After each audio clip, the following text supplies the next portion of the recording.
What is up, YouTube? Hope you guys are having a wonderful day. Peace and blessings to those out there healing and prospering. Let's get right to it. It has come to my attention that I have realized who I was as a person.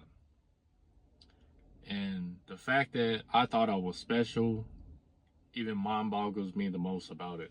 Damn, excuse me.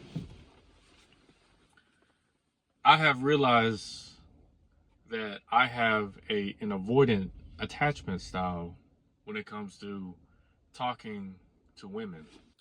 Now, I know what you guys are thinking. How would you know that? Did you go to a therapist? Did you finally accept the truth by thousands of people bombarded you with this comment?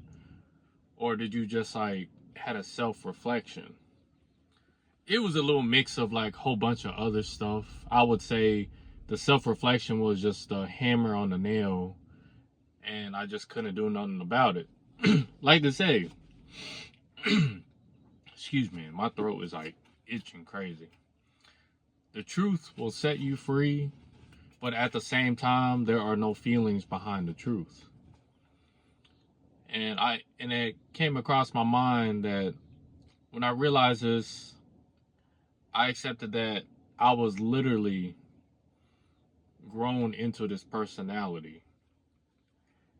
And I also learned the majority of the information from the attachment style from a book called Attach by Amir Levine. Check it out. Attached by Amir Levine.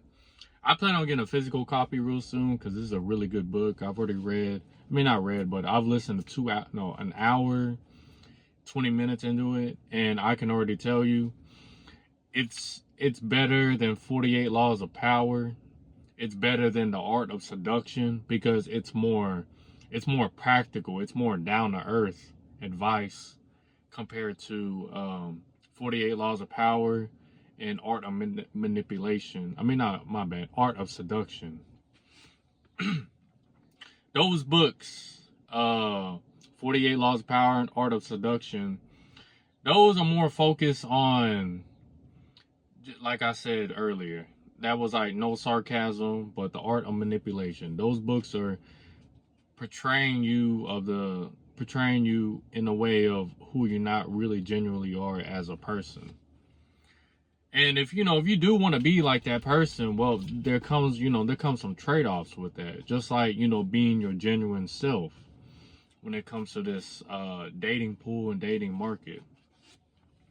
Now, if I gotta be 100% honest, I feel like already an hour and 20 minutes in the audio book, I'm 80% avoidant attached, and the other 10% I'm anxious attachment, and the other I'm secure attachment. Because as a human being, I can always change my mind. And also at the same process, I'm always realizing who I am as a person and seeing who I talk to and seeing what they tell me and what are the actions of what they're giving me in the same process of while we're talking.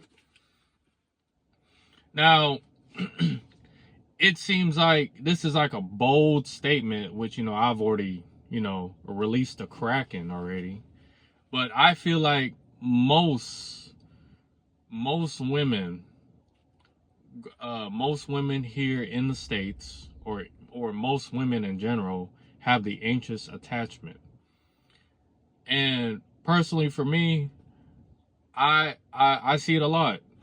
It's not like, oh, okay, let's put it this way. I see it a lot because most of these women do come my way.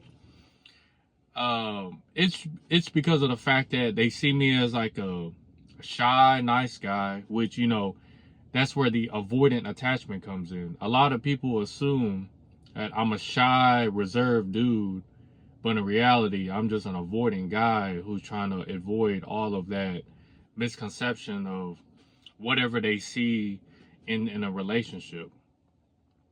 Personally, for me, looks is like a big factor. I ain't even gonna lie. No, I'm not talking about having a nice body. Like, I'm talking about having a healthy looking face and body. Like, you don't really have to have, like a dump truck or a set of a set of racks on you. Like that, I kind of think personally there's a certain extent of, overdoing it. Balance is literally everything. So if you're not looking proportionate, I'm not really, looking your way. Not saying that, my validation is important. I'm just saying, personally, in my opinion, that's not really attractive, but some people find that attractive. And the fact that, like, these emotionally attachment women will come my way and they assume that, I'm just an easygoing, nice guy, and I'm, I find, they find me attractive physically. And face value, I usually just, I never initiate it. It didn't even get past the point where, we're even like having a open conversation about a different topic or a certain topic. It'd just be like, it never went past the acquaintance, I would say, stage. Like, sometimes they would try to escalate it to the point where, there was like touching, there was like a little sexual tension, but I just like cut it right there and never escalated. And this is only here in America that I've noticed. It's even more wild the fact that I've even had women who were in relationships and married do this to me. It's just so confusing. As a person, who's very observant, reads a lot of enough books to, you can say, survive out here when it comes to socializing, dealing with people. This is where the avoidant attachment is actually really handy in a sense for me. You're basically what you call a Sigma male or a lone wolf who's out here trying to survive and strive on his own because of the fact that this person has betrayal issues. This person has been neglected. This person has had bad experiences just overall in human life. And I've even heard the fact that there's certain brain chemicals that are imbalanced in your brain, which is kind of wild to me. But I mean, hearing that was just like, damn. So I'm basically not even alive. I'm stressing 24/7, and somehow I'm still, moving on with life. So in other words, like, I'm on fire, but I literally let the fire like inside my body do its job. Which, like I said, it's not like, I can't blame nobody. But the fact that it took me 25 years to accept this truth and realize it is very mind-boggling. And the fact that I've actually came across many avoidant attachment people in my life. I've even listened to these avoidant attachment influencers who basically do the opposite but tell you one thing or another. That's why, like, in one of my videos, I said, stop listening to these red pillars content creators, because they're just selling you lies so you can set yourself up to be destructive and be sad and miserable by the time you find out the truth. And, a lot of people are not going to agree with me with that because, apparently you can't have your own opinion outside the box. So, but for the most part, being an avoidant attachment is not healthy. It's not healthy. It's basically being miserable, if I gotta be honest. And I kind of noticed this at an early age, but not within myself, but within, like, these like boss women, so-called like educated women who say this and say that, but deep down, like, they're fiending for a relationship. And also, I got a personal experience. Like, I know somebody very close to me who still claims to be a feminist, who still follows Amber Rose, like, all these like feminist influencers, but somehow are very like behind the scenes, are very insecure. They consider themselves as a lonely person, but in reality, they don't know the fact that they have an avoidant attachment style mixed with an anxious attachment style. So you really have two wrongs in their mindset, and they're not unlike, basically they don't want to heal. I'm not saying I'm healed. I'm not saying that that I'm gonna stop healing now. I've been healing.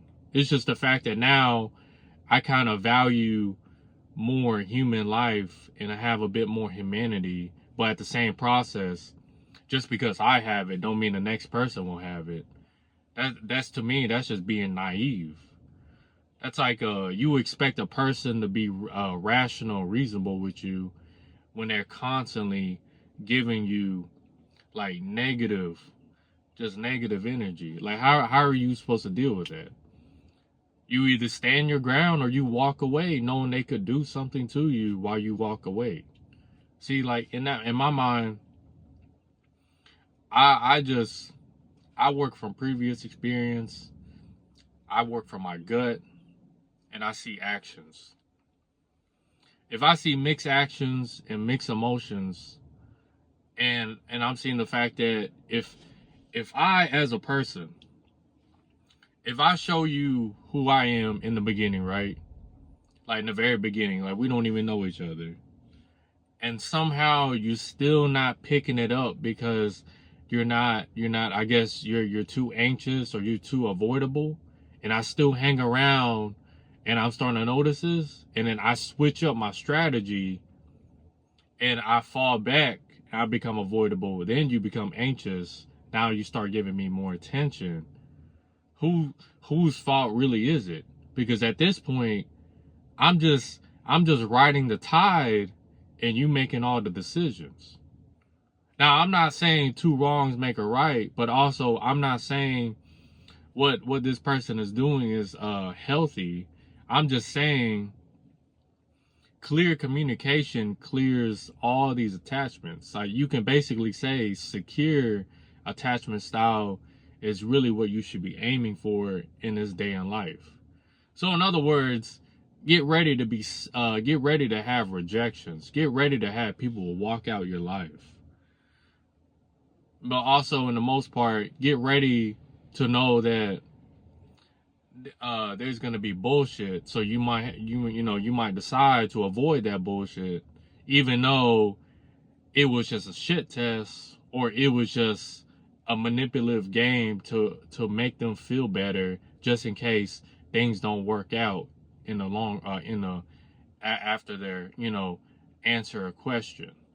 Oh my bad, their indirect statement to you. So it's nothing personal. If both people walk out alive, I mean, I don't see what the problem is. But at the same time, secure attachment and clear communications is really what we should all be striving for as a person. But that's not, I mean, I don't want to talk about too much of that. I'm just saying, as an avoidant attachment style is a double-edged sword, in my opinion. It's a certain balance you can have, because like I said, personally for me, I used to be 100%, but then over time I grew up. I started adding new things, adding new experiences, and I feel like now it's just like it's cultivating and changing who I am as a person. But at the same time, like bad habits will come back if you think about it over time. It's just at the end of the day, you really choose who you want to be when it comes to talking to the significant one that you plan on spending your rest of your time and life with. Either it be a month, 6 months, 3 months. But hey, I don't choose who you want to date, but I can tell you what I think, in my opinion, of what it is like to be dating.